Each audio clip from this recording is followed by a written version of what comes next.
One wanted a snap only with Meghan. Harry, what's happening? What? You stepped out of the Good question. He's a Suits fan. He's a Suits fan. Somehow this fleeting, friendly encounter for a selfie was falsely turned by one media outlet into an awkward ambush that supposedly sparked chaos. In reality, Harry was warm and happy, enjoying our smiles, and he also gave some fashion feedback. Good to see you smiling too, mate.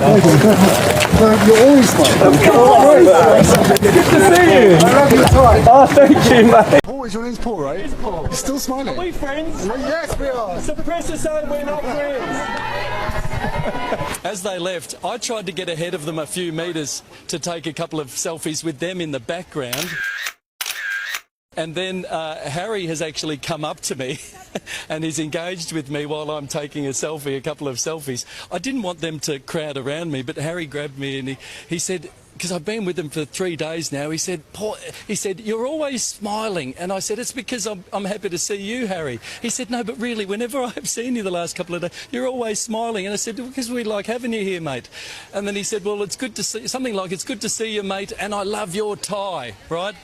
Now, I've seen an article online that has twisted that engagement into me ambushing them for a selfie and somehow compromising things by trying to get them in the background of the selfie. I tried to because I'm one of these journalists that needs things on the record, so I did my very best just to clarify where things are at, and that's what we got from the Prince. The British tabloid machine is having a full-blown identity crisis right now. And honestly, it's getting embarrassing to watch. Because what you just saw in that clip wasn't chaos. It wasn't an ambush. It wasn't some out-of-control moment that required dramatic headlines and pearl-clutching commentary. It was something far more dangerous to certain media outlets. It was normal, calm, human.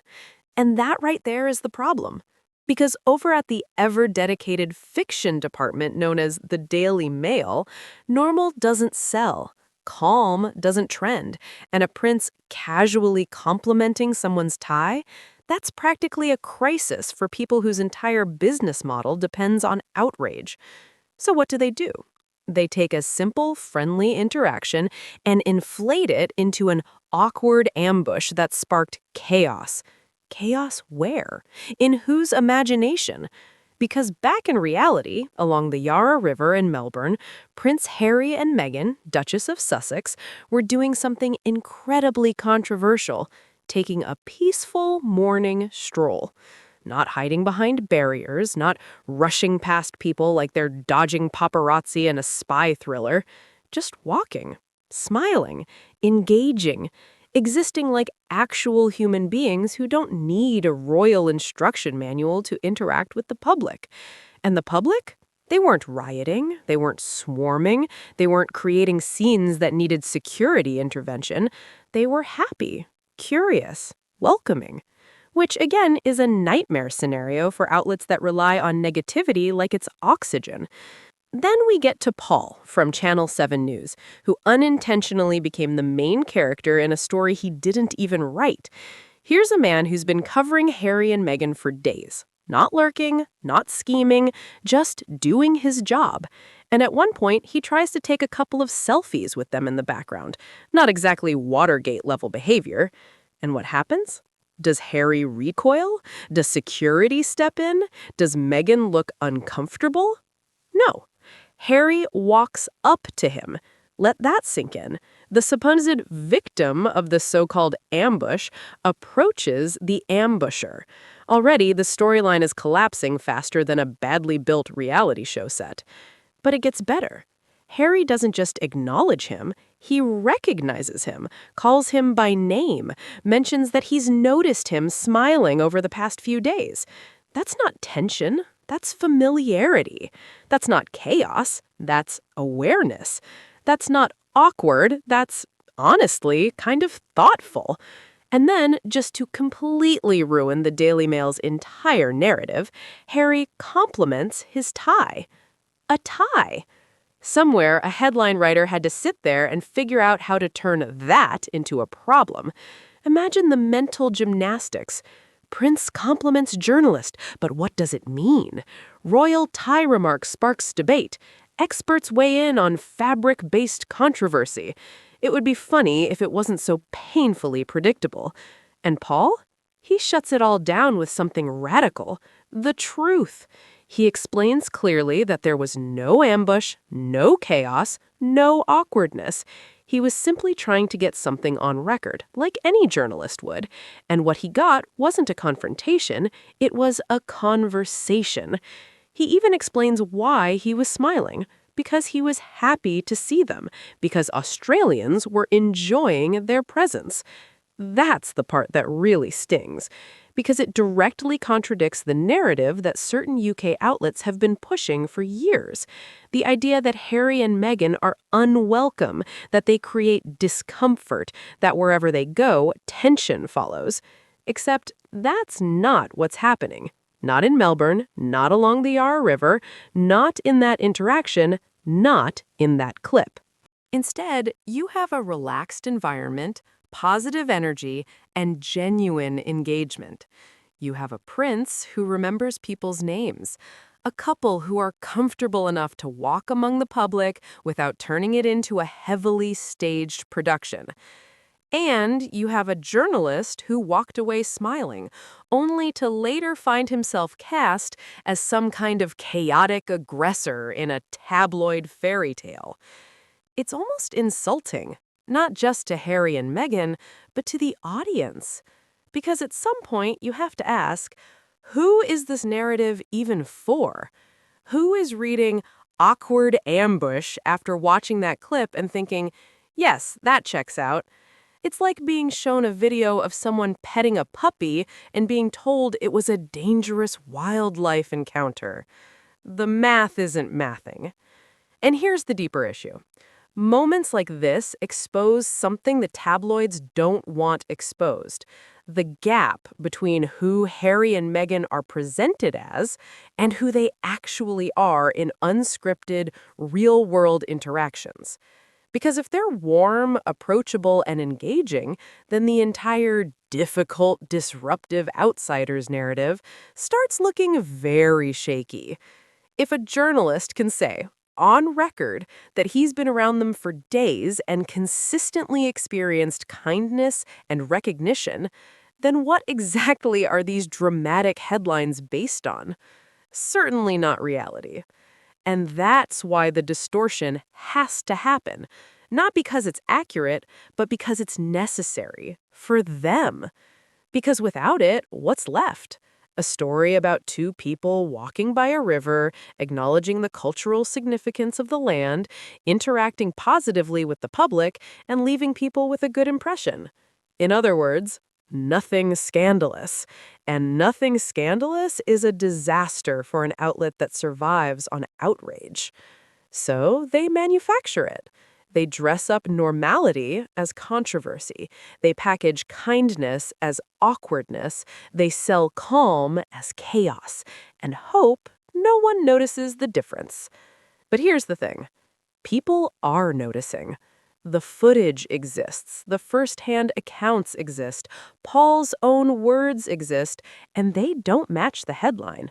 Not even close.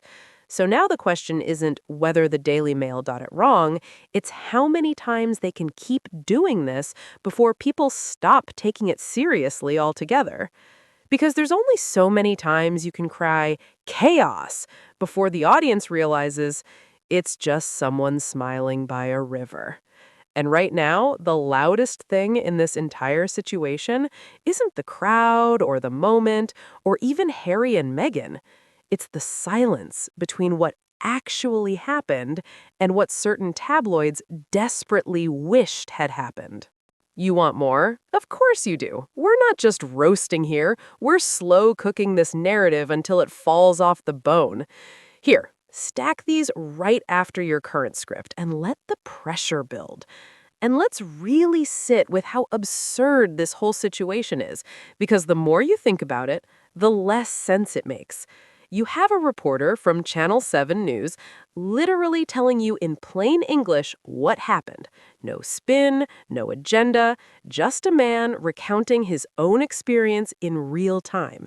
He wasn't guessing, he wasn't speculating, he was there. He lived it. He had the conversation. He got the compliment. He walked away smiling. And somehow, a newsroom thousands of miles away decided, you know what? He's wrong about his own experience. Let's rewrite it for him. That's not journalism. That's gaslighting with a publishing budget. Because think about the audacity it takes to look at someone and say, you weren't happily interacting with them. You were ambushing them. Imagine someone telling you that you didn't enjoy a moment you clearly enjoyed, that your smile was actually tension, that your positive experience was secretly negative. At that point, it stops being about reporting and starts looking like a weird obsession with forcing a narrative, no matter how badly reality resists it. And reality is resisting hard. Because if this was truly awkward, if this was truly chaotic, if there was even a hint of discomfort, we would have seen it. Not in commentary, not in interpretation, in the actual footage. Body language doesn't lie that easily. People don't fake ease like that in unscripted moments. You can't manufacture that kind of relaxed interaction on the spot, especially not in a public setting with cameras rolling from multiple angles. Harry didn't look tense. Meghan didn't look uneasy. Paul didn't look intrusive. Everything about that interaction screams the exact opposite of what the headline is trying to sell.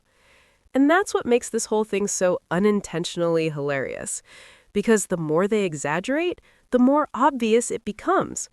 It's like watching someone insist that it's raining while standing under a bright blue sky.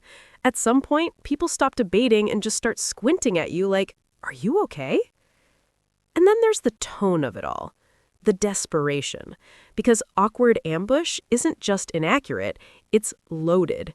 It's designed to trigger a reaction, to make people feel like something inappropriate happened, like boundaries were crossed, like Harry and Meghan were put in an uncomfortable position. But the only uncomfortable thing here is how far that description is from the truth. Harry literally initiated the interaction. Let's repeat that for the people in the back who are still clinging to the tabloid version like it's a life raft. Harry walked up to Paul. Not the other way around, not some aggressive intrusion, not some chaotic moment where security had to intervene. The so-called target of the ambush chose to engage. At that point, the entire premise falls apart. You can't ambush someone who willingly walks into the conversation. That's not an ambush. That's a meet and greet without the ticket price. And yet, here we are watching a headline try to convince the world otherwise. It would almost be impressive if it wasn't so transparent. And here's where it gets even more revealing. Paul mentions that he's been around them for 3 days. 3 days, not 3 minutes, not one quick encounter that could be misinterpreted. Multiple days of observation, multiple opportunities to witness their behavior up close. And what does he highlight? Consistency. He says Harry noticed he was always smiling. That means Harry has been observant, engaged, present enough to recognize a familiar face and a consistent demeanor. That's not the behavior of someone detached or distant. That's someone paying attention. And Paul's response? We like having you here, mate. That one sentence says more than 1,000 headlines ever could. Because you can't fake that kind of sentiment across multiple days, across multiple interactions, across an entire public visit. You can't script an entire city's energy just to prove a point. People either feel it or they don't. And in this case, they clearly do. Which brings us back to the real issue for the Daily Mail. They're not just reporting events, they're trying to maintain a storyline where Harry and Meghan are perpetually surrounded by tension, where every interaction is strained, where every public appearance is a potential disaster waiting to happen. But what happens when the disaster never comes? What happens when the crowd smiles instead of jeers, when the reporter laughs instead of complains, when the prince compliments instead of avoids? The entire storyline starts to look fictional. And instead of adjusting the narrative to fit reality, they're trying to adjust reality to fit the narrative. That's the wrong way around. And people can see it. Because here's the thing about moments like this. They're simple, uncomplicated, easy to understand. There's no hidden meaning to decode, no secret tension lurking beneath the surface. It's just a positive interaction. Which, ironically, is the one thing certain outlets seem incapable of accepting when it comes to Harry and Meghan. It's like positivity short-circuits the entire system, and the more it happens, the harder it becomes to ignore. Because this isn't an isolated incident. This Australian visit is shaping up to be a pattern, a consistent series of moments where Harry and Meghan show up, engage, connect, and leave people with a good impression. And every time that happens, it chips away at the narrative that's been carefully constructed over the years. Every smile contradicts it. Every conversation weakens it. Every genuine interaction exposes it. So what's the response? Double down. Turn a smile into suspicion. Turn a compliment into controversy. Turn a selfie into an ambush. It's predictable at this point, almost routine. But here's the part they didn't account for. People aren't just reading headlines anymore. They're watching clips, listening to first-hand accounts, comparing what they see with what they're told. And when those two things don't match, trust starts to erode. Because you can't keep telling people to ignore their own eyes. You can't show them calm and insist it's chaos. You can't show them warmth and insist it's awkwardness. Eventually, the gap becomes too obvious to ignore. And that's exactly what's happening here. This moment along the Yarra River isn't just another stop on a tour. It's a reality check, a reminder that for all the noise, all the commentary, all the dramatic headlines, the truth is often much simpler. Two people went for a walk. A reporter took a selfie. A conversation happened. A compliment was given. And somewhere along the way, that turned into chaos. Not in Melbourne, not among the people who were actually there, but in a newsroom that needed it to be something else. And that tells you everything you need to know. Thank you for watching, and I will see you in the next video.